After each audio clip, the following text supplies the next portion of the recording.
Hello everyone, welcome back. We will go on with lecture today. We will talk about some forms today, very important. The first thing we will talk about is sonata form. So last time we were talking about Mozart and Mozart's music. So Mozart, like many other composers of that time, used sonata form. What is sonata form? Sonata form is basically a structure that composers used at that time to write their music, write their own compositions. And sonata form was used in a lot of different kinds of sections in music, so including the symphonies, concertos, and so on. What is a sonata form? So first of all, this is what you have to know. So I made a graph here for you. So first of all, sonata form is a ternary form because it's an ABA form. So it's A, it has a section, B, because it's a section completely different from A, and then the same section again, A. So A, B, A, that's what it is.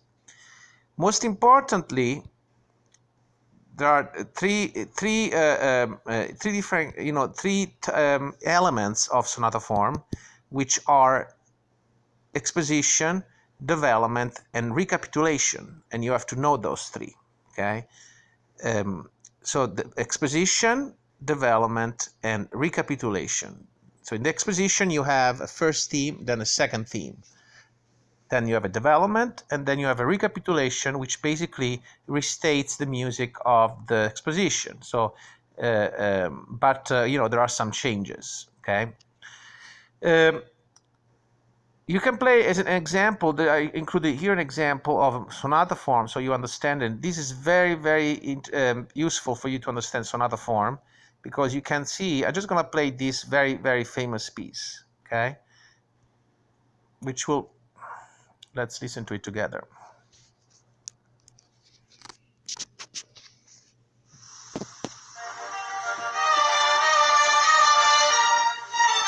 As you can see, you have, as the graph is showing you, as the video is showing you, you have a first theme, then a second theme. That's the main idea behind the sonata form.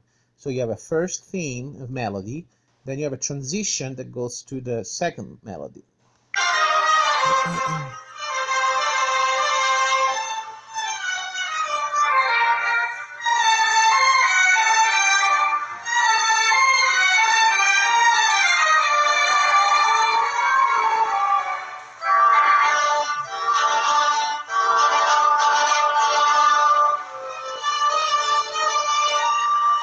Transition.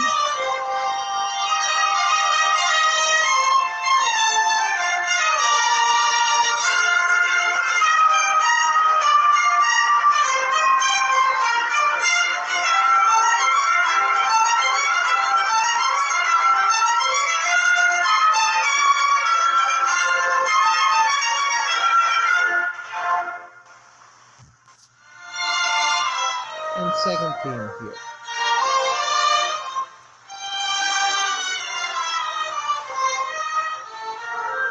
So this is the main idea behind sonata form. Okay, that's how a sonata form works fundamentally.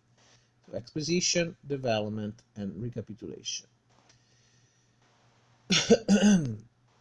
There's another form, it's called the minuet form. So the minuet form is still an ABA form, so it's still a ternary form. By the subdivision of each section is different, because you have an A, B in the A, then you have a C, D in the B, and then A, B in the A again. The difference between the first A is that the first one, the first section A is repeated, and the last one is not. Okay, so you have to memorize this for the exam. So the minuet form is A subdivided into AB, then B subdivided into CD, and then A again subdivided into AB. There's also an example of a minuet form if you want to listen to it. Then the other form is called rondo form. Rondo form is an ABACA form. So A, then different section B, then again A, then C, different section, then again A. Then you have to remember about the symphony. So the symphony was in 4 movements. So the symphonies that we listened to today, really, John Steinmetz was one of the first who started to compose symphonies in 4 movements, and that's why this is important. So usually symphonies are written in 4 movements, especially from the end of the 18th century. Joseph Haydn was another important composer. He was a contemporary of Mozart, and he worked most of his life at the Esterhazy court. The Esterhazy was a very rich family, and he wrote string quartets, concertos, keyboard sonata, and other genre. But he was very famous for his string quartets. That's why he's famous. String quartets. Haydn is considered to be the father of the string quartet, so it's very, very, very important in this regard. Okay. If we move on, and I'm going to cover all the material that will be in the second exam today. So if we move on, we're going to talk about Romanticism. I'm sure you heard about Romanticism in art history, perhaps. Romanticism it kind of represents a break with everything that came earlier. In fact, Romanticism is considered one of the most important movements in art. And one of the fathers, or one of the harbingers of Romanticism is considered to be Beethoven, very famous. I'm sure you heard about Beethoven. He published his first music when he was 12 years old, and he was born in 1770 in Germany. Now, I'm sure you've heard also that Beethoven became deaf during the late years of his life, but he still composed some of the most important music was ever written. And he also worked in Vienna, where Mozart was. But his music was not happy. His music was very dramatic because he really reflected his character, his personality. And again, I mentioned that already. Unlike Mozart, who died really unknown, Beethoven became really famous. So he started to go deaf around 30 years old, and he was completely deaf by 50 years old. And something important about Beethoven was that he carried with him a notebook, a sketchbooks, because he could write down his music. So that's why we know quite a bit about his compositional process.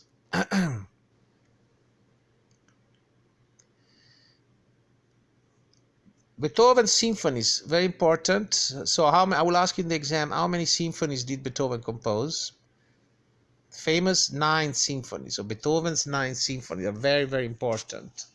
There's no time to talk about all the symphonies, of course, but I want you to remember at least the 5th symphony, which is probably the most famous one, which opens with, still in 4 movements, which opens with the very famous motive of the 4 notes. Pa pa pa pa pa pa pa. That's the 5th symphony, and Beethoven uses this melody, this theme, throughout the piece, and it serves like this. It serves as the structural element of the entire symphony. So you can find it at the beginning of the piece, in the first movement, in the background, in the second movement, everywhere. So it's very, very important. And if you listen to it, you can actually tell. But it also using the transition, in the bridge, in the development, and makes the music very, very dramatic.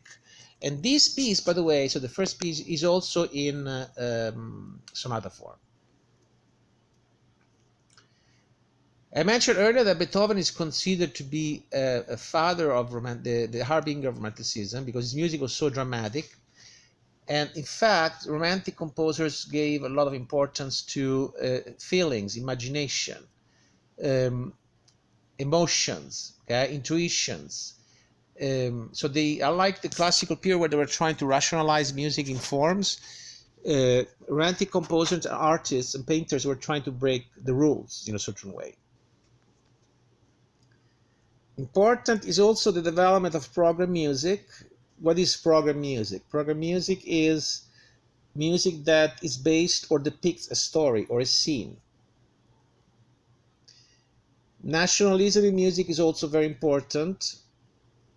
So there is a growth of nationalism in political issues in music. The orchestra is expanded. And here are some very famous Romantic composers. So Schubert, Berlioz, Mendelssohn, Schumann, Chopin, Liszt, Wagner, and Verdi. The most important genre, one of the most important genre of music during the Romantic period in Germany is the Lied. So the Lied was basically a song in German for piano and voice. Okay, it was like based on very famous poetry. So it was not conceived for large audiences, but it was conceived for intimate gatherings of people.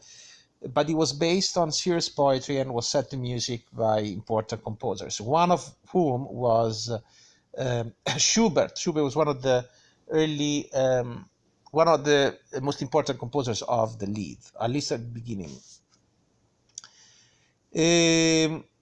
There is this is a song, you should know this one. It was supposed to be in the quiz. You don't have to listen to it, but I would. It's called a König, and it's a very interesting example of a Lied. So one typical characteristic of the Romantic music is the emotions and the feeling, the dramaticism behind the music. Then you have Felix Mendelssohn, who was another famous composer of the Romantic period, and he composed the very, very famous Violin Concerto in E minor. Schumann, who wrote the Carnival pieces, and then other people who wrote program music, okay, which I mentioned earlier. So music that depicts a story or a scene. One of the most famous was the Symphonie Fantastique by Berlioz, which is an example of a program symphony. So it's basically a symphony subdivided into 5 different movements, 5 different sections, and each movement represents a story. So represents a part of the story. So it's basically, you have a young musician she's the ideal woman and suffers his passions. Then there is a dance scene, then there is a scene in the country, and then there is the march to the scaffold, and then there is the dream of the witch's Sabbath. So this is just an example of program music. So it's music based on a story. So it tries to convey the story through the music, and that's very important. On the other hand, you have absolute music, which you have to know for the exam. Absolute music is the opposite of program music in a sense, because it's music that is not based on literary or pictorial association. So it's not based on stories, it's not based on an image. And then you have this guy here, his name was Chopin. He was very important. Chopin was very famous. He's very famous today for his piano music. In fact, he mostly composed music for piano, and he did not like to appear in public. He played for small groups of friends, of people. He only appeared publicly 30 times, and he also was one of the few composers to make a living, a lot of money with private lessons. 230 compositions by Chopin, mostly for piano. Not all of them, but mostly for piano. He did not write any operas at all. And these are 2 examples of Chopin's piano pieces, which are the Revolutionary Etude and the Ballade in G minor, Opus 23. So the midterm, the second exam will cover up to here, and then in the next lecture I will talk about other aspects. Okay, we will stop here for now.